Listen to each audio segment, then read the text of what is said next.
బావా water tank కట్టిస్తా అన్నావు, ఏమైంది? అదేంటి బావా, మొన్ననే కదా నేను గెలిచింది, కొంచెం టైం ఇవ్వు.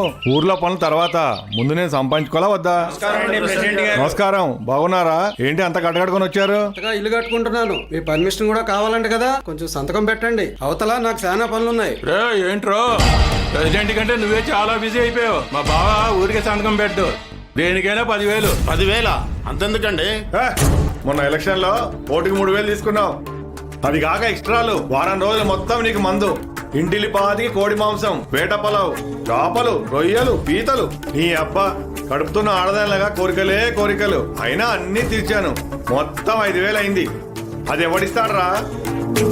నీ అయ్య ఇస్తాడా, నీ తాత ఇస్తాడా? అయితే 5,000 తీసుకోండి, 10,000 ఎందుకు? అమ్మమ్మ, వచ్చే ఎలక్షన్ లో కూడా మీ కోరికలన్నీ తీర్చాలిగా, దానికి డబ్బులు ఎవడిస్తారంట? కొట్టినట్టు బాగా చెప్పారండి. ఇగోండి. ప్రతివాడు నిధులు చెప్పాడు.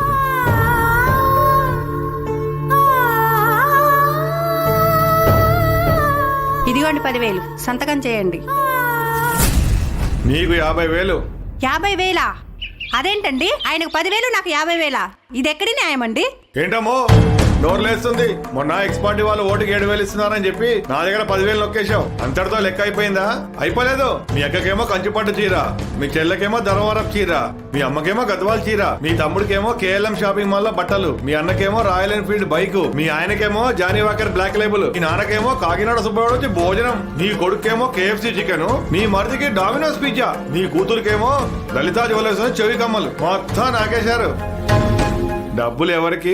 ఊరికే రావు. అందుకే కదండి అప్పుడు 10,000 తీసుకున్నాం. అబ్బో వెటకారం. ఓటర్లందరూ బాగా తెలివిమిరిపోయారు.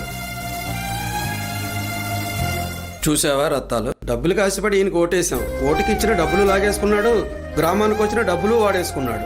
ఉన్నది పోయే, ఉంచుకున్నది పోయే. నిజమే, మనం ఓటేసేటప్పుడే ఒక మంచి వ్యక్తికి ఓటేస్తుంటే మన గ్రామము బాగుపడేది, మనము బాగుపడే వాళ్ళము. అంతా మన కర్మ.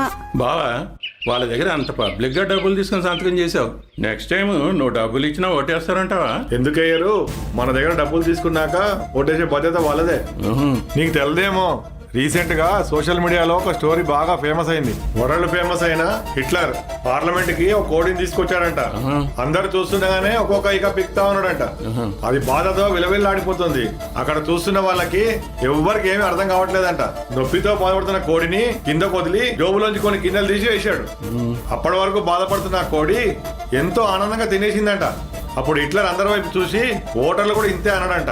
మనం ఇచ్చే మందు బాటిళ్లు, మాంసం ముక్కలు, చిల్లర నోట్లు, అదిగో ఆ గింజలతో సమానం. ఆ కోడే మన ఓటరు. అర్థమైందా? ఇది కూడా నీకు అర్థమైతే నా ప్రెసిడెంట్ పోస్ట్ కి ఎసరు పెట్టేవాడు. ఇంటికెళ్ళు. అందుకే అంటారు, పెద్దోళ్ళు చేస్తే శృంగారం, చిన్నోళ్ళు చేస్తే వ్యభిచారం అని.